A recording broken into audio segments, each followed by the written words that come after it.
मैं भारत का संविधान हूँ, दुनिया के सबसे बड़े लोकतंत्र की आस्था का केंद्र हूँ। मुझे याद है जब मेरे निर्माण के दौरान मेरे तमाम शिल्पकार एक बुनियादी बात को लेकर एक मत थे कि भविष्य का भारत तमाम तरह के भेदभाव से मुक्त हो। शायद इसीलिए मेरे प्रति सबका नजरिया और सबके लिए मेरा नजरिया समान रहा और इसी समान भाव को मूर्त रूप दिया संविधान सभा की सदस्य हंसा मेहता ने। मेरे शिल्पकारों ने मेरे देश की एक अलग पहचान के लिए राष्ट्रीय ध्वज होने की जरूरत समझी और तिरंगे को अपनाया। 14 अगस्त 1947 की आधी रात को भारत आजाद हुआ। सत्ता हस्तांतरण के इसी ऐतिहासिक अवसर पर संविधान सभा को आजाद भारत की महिलाओं की तरफ से हंसा मेहता ने देश के पहले राष्ट्रपति डॉक्टर राजेंद्र प्रसाद को तिरंगा झंडा दिया और वही तिरंगा झंडा रात के 12 बजे फहराया गया।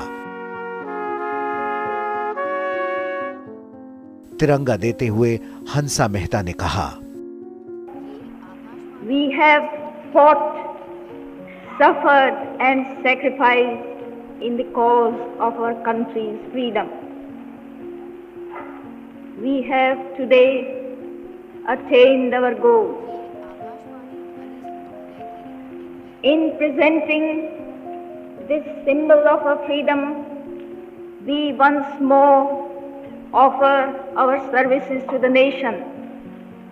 We pledge ourselves to work for a great India, for building up a nation that will be a nation among nations.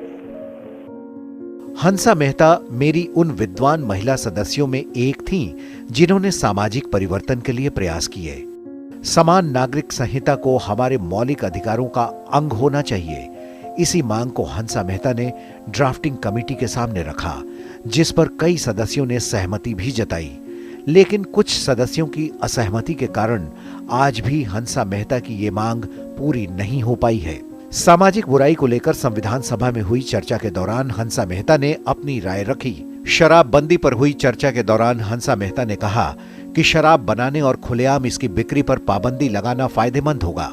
ऐसा होने से शराब पीने वाला प्रलोभन से दूर रहेगा। हंसा मेहता के कई प्रयासों में से एक सबसे महत्वपूर्ण प्रयास था बेटियों के लिए आर्थिक आजादी की मांग। आजादी के बाद संसद में हिंदू कोड बिल पर बहस के दौरान पुरजोर तरीके से पिता की संपत्ति में बेटी और बेटे के समान अधिकार की बात कही। सिर्फ यही नहीं, अंतर्राष्ट्रीय स्तर पर भी उन्होंने लिंग पक्षपात को लेकर अपनी संवेदनशील सोच का परिचय दिया और पूरी विश्व बिरादरी को एक बड़ी गलती सुधारने के लिए सहमत कर दिया। I cannot say that I feel as exhilarated as I did when we adopted the draft Universal Declaration of Human Rights. We have not found solution on some of the fundamental points. The measures of implementation are not adequate. 10 दिसंबर 1948 को UNHRC के article 1 में बड़े बदलाव का श्रेय हंसा मेहता को ही जाता है। नतीजा ये कि आज हम बात all men are born free and equal की नहीं, बल्कि all human being are born free and equal की करते हैं।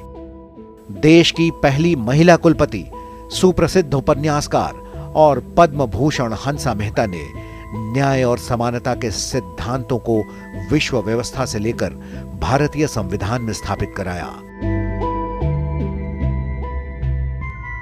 अगली बार बात एक ऐसे ही और संविधान निर्माता की।